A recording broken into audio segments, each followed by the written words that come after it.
Hello friends, happy meal with சவ். இன்றைக்கி நம்ம என்ன ஸ்பெஷல் பார்க்க போகிறோம் அப்படின்னா ஹோட்டல் ஸ்டைலில் சென்னா மசாலா. இது ரொம்ப ஈஸி தான் அண்ட் ரொம்ப டேஸ்ட்டாகவும் இருக்கும். சேம் லைக் ஹோட்டல் ஸ்டைலில் எப்படி இருக்குமோ அதே மாதிரி தான் இருக்கும். வாங்க வீடியோக்குள்ளே போய் பார்க்கலாம். ஸோ ஒரு பெரிய சைஸ் தக்காளி எடுத்துகிட்டு அதை நான் பிளெண்டரில் இந்த மாதிரி போட்டு ஒன்றும் பாதியமாக அரைச்சிருக்கேன். ஃபுல்லாக குழம்பு பண்ணுற மாதிரி அரைக்காதீங்க. அங்கங்கே டொமேட்டோஸோடைய பீசஸ் பெருசு பெருசாக இருந்தால் ஓகே.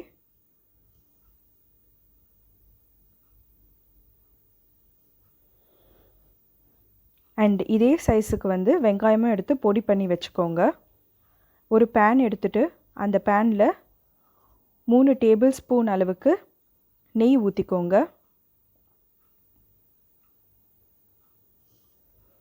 அதில் பிரிஞ்சி இலையும் ஏலக்காவும் 2 இல்லைன்னா 3 போட்டுக்கோங்க.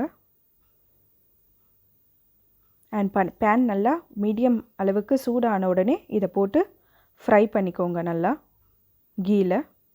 அப்போ தான் அந்த வாசனை எல்லாம் நல்லா அதில் சேரும் கீயில். அதுக்கப்புறம் எந்த சைஸில் நம்ம ஒரு தக்காளி எடுத்தோமோ அதே சைஸில் ஒரு பெரிய வெங்காயம் எடுத்து அதை நான் சாப் பண்ணி வச்சுருக்கேன். இந்த மாதிரி பொடி பொடியாக சாப் பண்ணிவிட்டு அதையும் கண்ணாடி பதம் வர அளவுக்கு அந்த கீயில் நல்லா போட்டு ஃப்ரை பண்ணிக்கோங்க. நல்லா கண்ணாடி பதம் வரணும் அதில். அண்ட் இது ஹை ஃப்ளேம்லலாம் பண்ணாதீங்க, ஏன்னா அப்புறம் வெங்காயம் ரொம்ப ப்ரௌனாக ஆகிடும். அது அவ்வளோ நல்லா இருக்காது. மீடியம் ஃப்ளேம்லேயே பண்ணுங்கள் பொறுமையாக.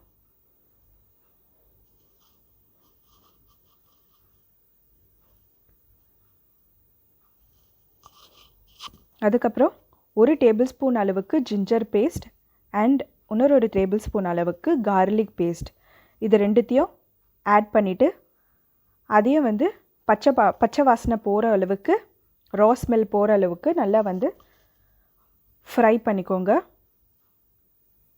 அதுக்கப்புறம் ஒரு 3 பச்சை மிளகா, நான் சின்னதுன்றதுனால ஒரு 3 பச்சை மிளகா போட்டிருக்கேன்.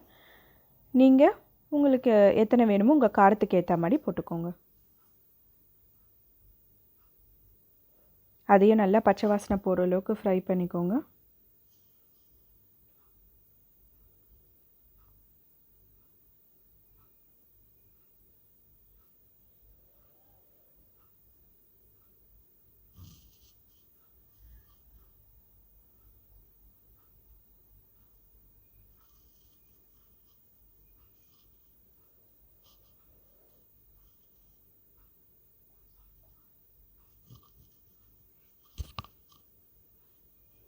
அதுக்கப்புறம்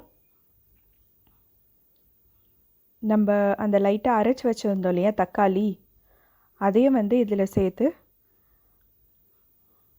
அதுவும் நல்லா குக் ஆகிற வரைக்கும் கலந்து விட்டுருங்க. அண்ட் அது சீக்கிரமாக குக் ஆகிறதுக்கு 1 டேபிள் ஸ்பூன்லேருந்து 3/4 டேபிள் ஸ்பூன் அளவுக்கு உப்பு போட்டுக்கோங்க. இது போட்டிங்கன்னா உங்களுக்கு சீக்கிரமாக தக்காளி குக் ஆகிடும்.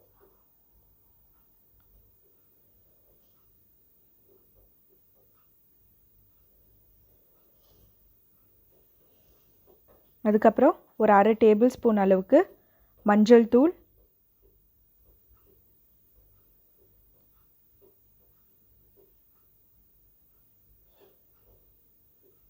ஒரு டேபிள் ஸ்பூன்லேருந்து 3/4 டேபிள் ஸ்பூன் அளவுக்கு காஷ்மீரி சில்லி பவுடர். இது எதுக்குன்னா அந்த கலருக்கோசரம், கலர் நல்லாயிருக்கும் இந்த காஷ்மீரி சில்லி பவுடர் போட்டால். ரொம்ப போடாதுங்க, ஒரு 3/4 அளவுக்கு போடுங்க, 3/4 டேபிள் ஸ்பூன் அளவுக்கு. அதுக்கப்புறமா ஒரு 3/4 டேபிள் ஸ்பூன்லேருந்து 1 டேபிள் ஸ்பூன் அளவுக்கு கொரியண்டர் பவுடர், 1/2 டேபிள் ஸ்பூன் அளவுக்கு கரம் மசாலா, இதெல்லாம் போட்டுட்டு திருப்பியும் நல்லா கலரி விட்டுக்கோங்க. நல்லா மிக்ஸ் பண்ணுங்கள். இந்த மசாலாஸ்லாம் அதோடைய பச்சை வாசனை நல்லா போயிட்ட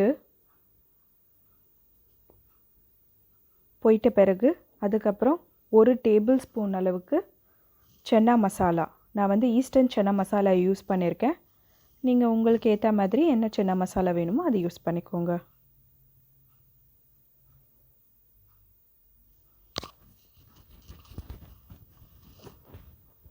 நல்லா கலந்து விட்டுக்கோங்க.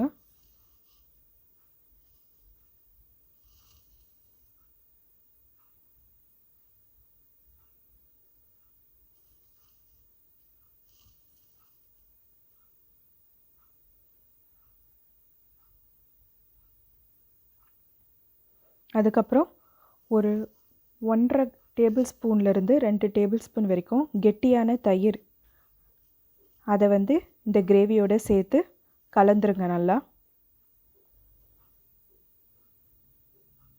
இது எதுக்குன்னா லைட்டாக அந்த புளிப்புக்கு வந்து இதை நம்ம சேர்க்குறோம்.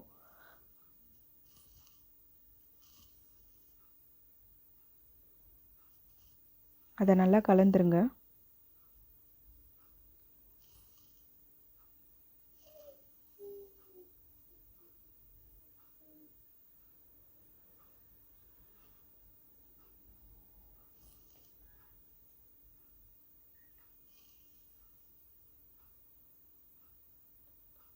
அண்ட் சென்னா வந்து ஒரு 8 மணி நேரம் ஊற வச்சுட்டு அதை நான் தனியாக பாயில் பண்ணி வச்சுருந்தேன். அண்ட் அந்த தண்ணியை வேஸ்ட் பண்ணாதீங்க, கீழே ஊற்றாதீங்க. அதை நம்ம இதில் யூஸ் பண்ண போகிறோம்.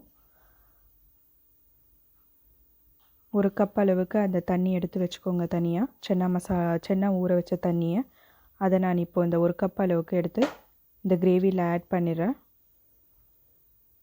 இதையும் நல்லா கலந்து விட்டுருங்க.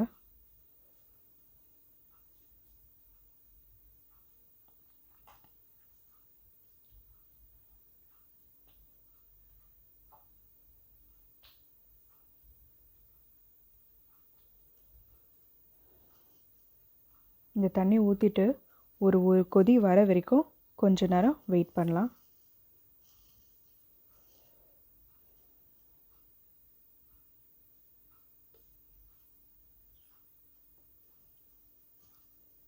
இப்போ பார்த்தீங்கன்னா ஒரு கொதி வரத்துக்கு ஆரம்பிச்சிருச்சு.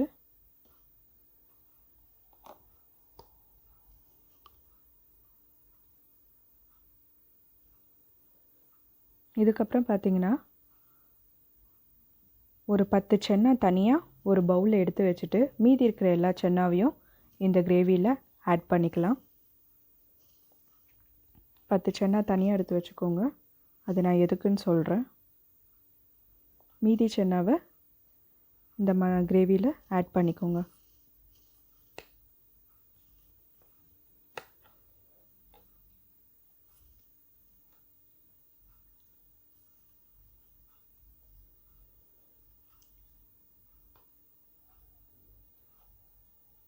தண்ணி நல்லா வந்து இந்த கிரேவி கொதிச்சிருச்சு. இப்போது சென்னா மசாலாவை 10 சென்னா வந்து தனியாக எடுத்து வச்சுட்டு மீதி சென்னாவை இதில் போட்டுட்டு இதையே வந்து அந்த கிரேவியோட நல்லா மிக்ஸ் பண்ணிக்கோங்க.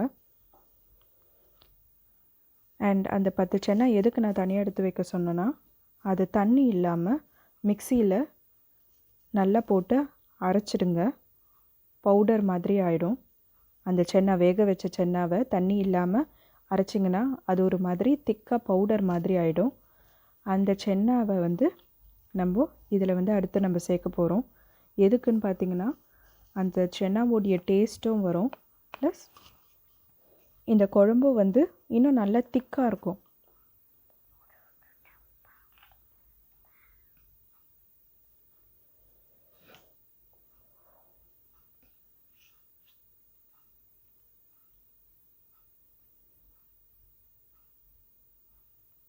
மிக்சியில் அரைக்கும்போது தண்ணிலாம் எதுவும் ஊற்றாதீங்க.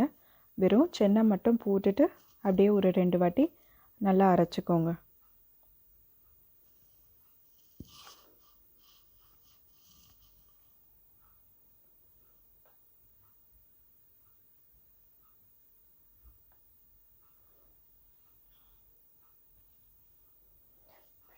நான் அரைச்சி வச்சுருந்த சென்னாவை இந்த கிரேவியில் போடுறேன்.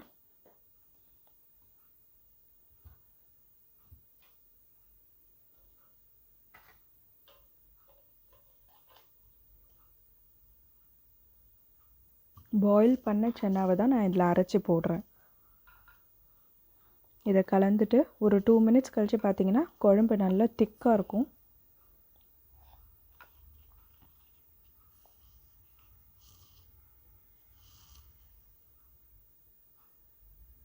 நல்லா கலரி விடுங்க. எல்லா சைடும் போகிற மாதிரி நல்லா கலரி விடுங்க. குழம்பு நல்லா கொதிக்குது.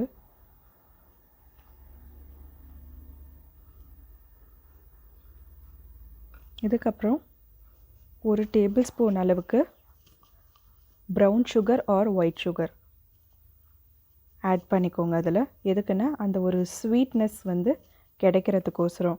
ஹோட்டல் சன்னா மசாலாலாம் பார்த்திங்கன்னா லைட்டாக ஒரு ஸ்வீட்னஸ் இருக்கும் எப்போவுமே. அந்த ஸ்வீட்னஸ்க்கோசரம் ஒரே ஒரு ப்ரௌன் சுகர் இல்லைன்னா ஒயிட் சுகர் போட்டுக்கலாம். அண்ட் லாஸ்ட்டாக வந்து கஸ்தூரிமேத்தி. இது வந்து அந்த ஸ்மெல்கோசரம், அந்த ஃப்ளேவர் வரத்துக்கோசரம் வந்து நான் ஆட் பண்ணுறேன். அதை க்ரஷ் பண்ணி கலந்து விட்டுருங்க.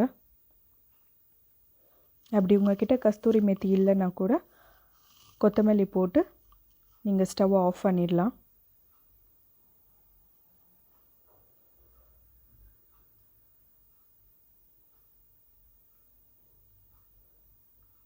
நம்மளுடைய hotel style chana masala ready ஆகிடுச்சு. இதை நீங்கள் உங்களுடைய இட்லிக்கு, தோசைக்கு, சப்பாத்திக்கு, பூரிக்கு எதுக்குன்னாலும் வச்சு சாப்பிட்டா ரொம்ப நல்லாயிருக்கும். அண்ட் ஹெல்த்தியும் கூட. ட்ரை பண்ணி பாருங்கள். பார்த்துட்டு எப்படி இருந்ததுன்னு சொல்லுங்கள். தேங்க்யூ. பாய். Stay safe.